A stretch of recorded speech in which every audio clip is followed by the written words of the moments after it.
Here's a question that should send shivers down the spine of every Toronto Blue Jays fan watching right now. What happens when a sleeping giant wakes up with a $402 million checkbook and decides it's tired of watching from the sidelines?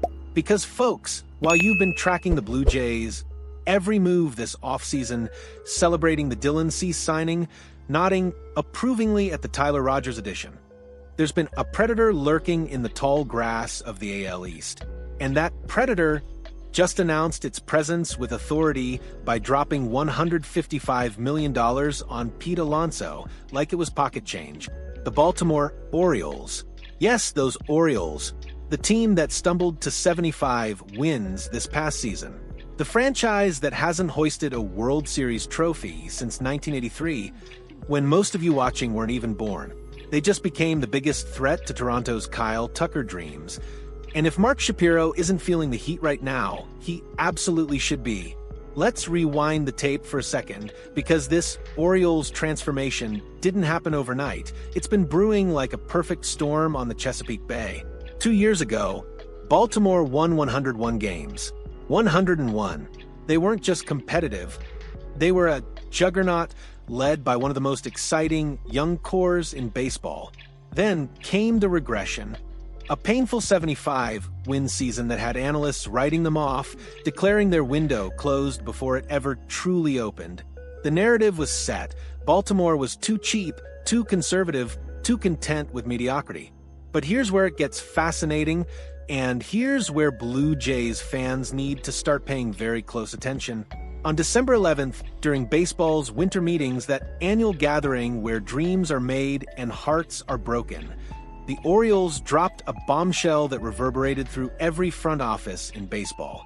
They signed Pete Alonso, the New York Mets' all-time franchise home run leader, to a 5-year, $155 million contract.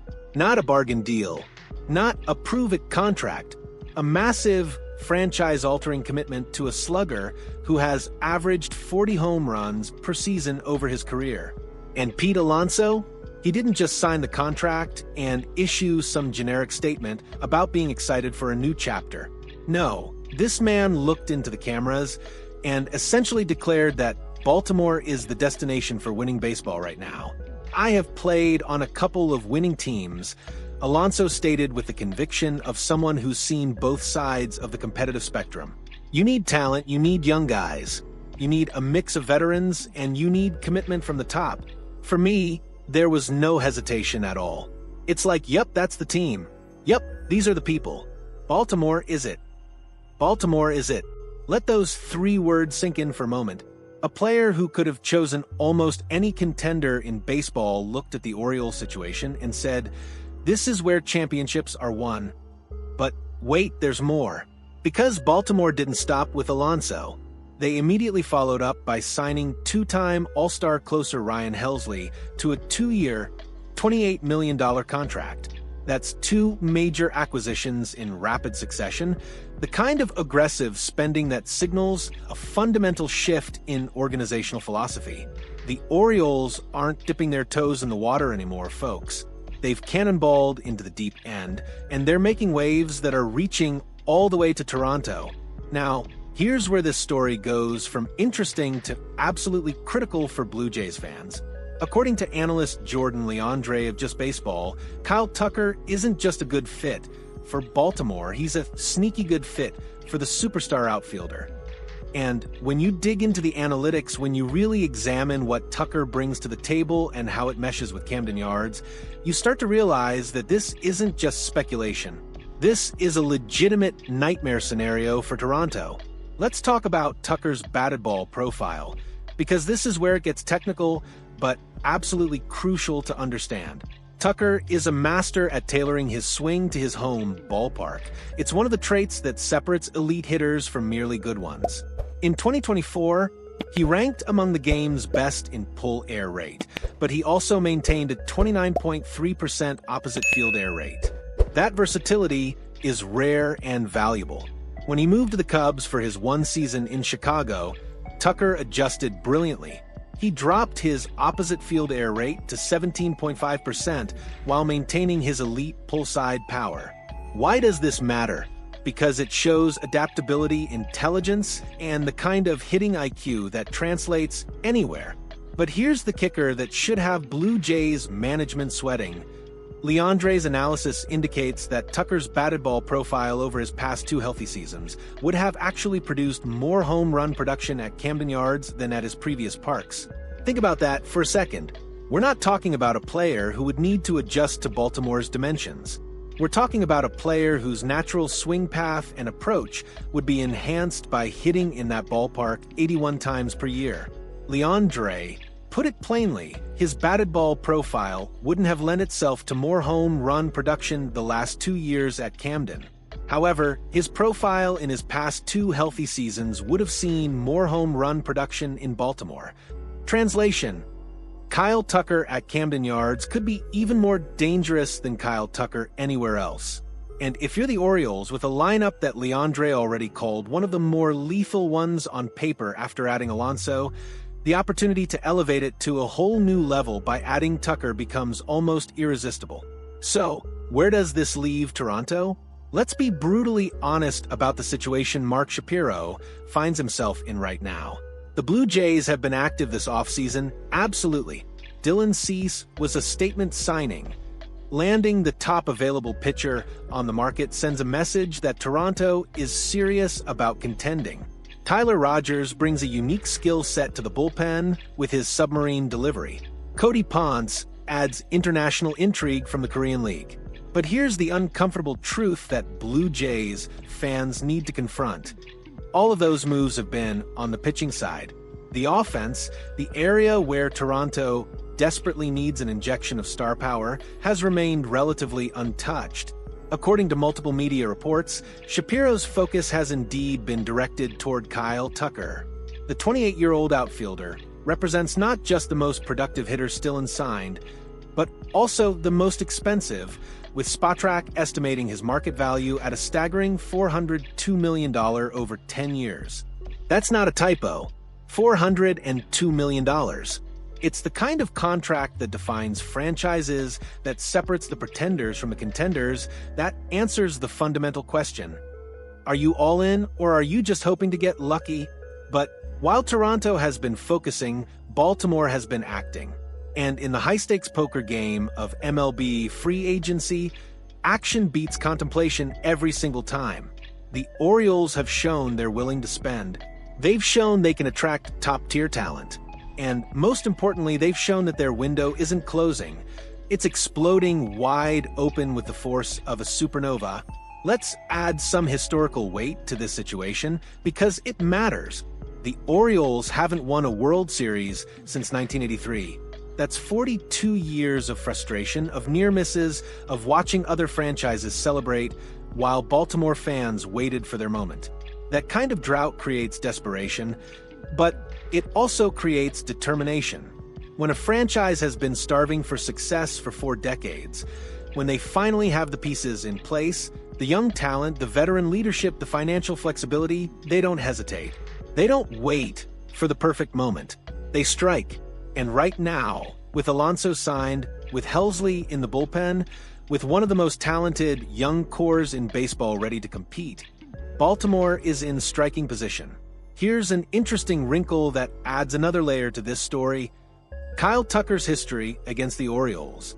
In 22 career games against Baltimore, Tucker has launched 3 home runs, added a triple and 6 doubles, and posted an .856 OPS. Those are solid numbers, but here's what's fascinating. Tucker hasn't faced the Orioles at Camden Yards since August 10th, 2023. That's over 2 years of evolution in his approach, 2 years of refinement in his swing, 2 years of becoming an even more complete hitter. If Tucker signs with Baltimore, AL East pitchers won't just be facing him 19 times per year. They'll be facing the Camden Yards version of Kyle Tucker, potentially the most dangerous version of an already elite hitter. Let's zoom out for a moment and consider the broader implications, because if Baltimore lands Tucker, the entire landscape of the American League East shifts on its axis. The Yankees have Juan Soto. The Rays always find a way to compete. The Red Sox are rebuilding but dangerous. And now, potentially the Orioles would have Alonso, Tucker, and a core of young stars like Adley Rutschman and Gunnar Henderson. Where does that leave Toronto? Still competitive, certainly. Still talented, absolutely. But potentially on the outside, looking in at a division that just got exponentially more difficult. The Blue Jays have built their roster to contend, but contending and dominating are two very different things. And if Baltimore assembles the super team they're currently constructing, contending might not be enough. Now, some of you might be thinking, wait, can Baltimore actually afford to add Tucker after signing Alonso and Helsley?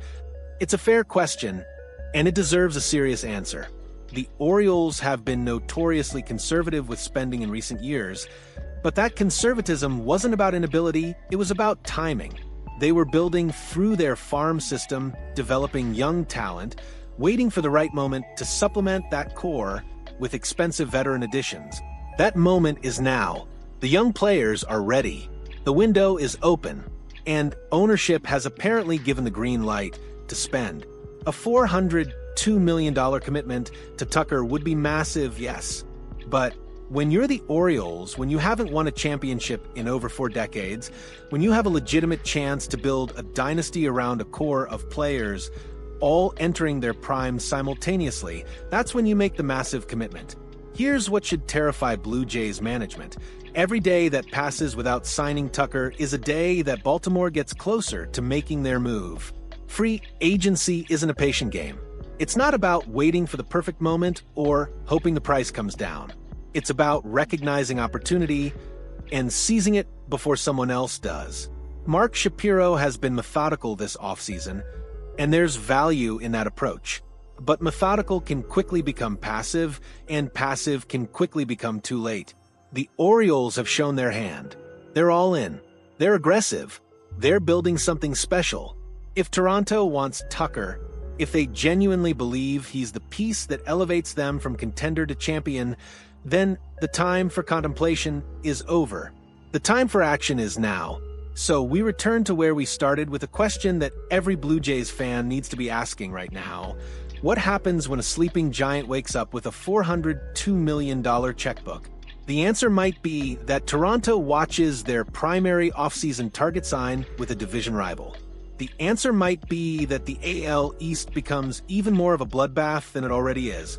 The answer might be that the window the Blue Jays thought they had suddenly starts closing faster than anyone anticipated. Baltimore isn't playing around anymore. Folks, they've announced their intentions, they've backed it up with massive signings, and they're positioned to strike again. The only question left is, will Toronto strike first, or will they be left wondering what might have been? If this scenario has your heart racing like mine, if you're feeling that familiar mix of excitement and dread that comes with high-stakes baseball drama, show me you're invested in this story. Hit that like button, drop your thoughts in the comments about whether the Blue Jays can actually land Tucker or if Baltimore is about to pull off the heist of the offseason, and make sure you're subscribed because the story is far from over. The next few weeks will define the AL East for years to come, and you're not going to want to miss a single development.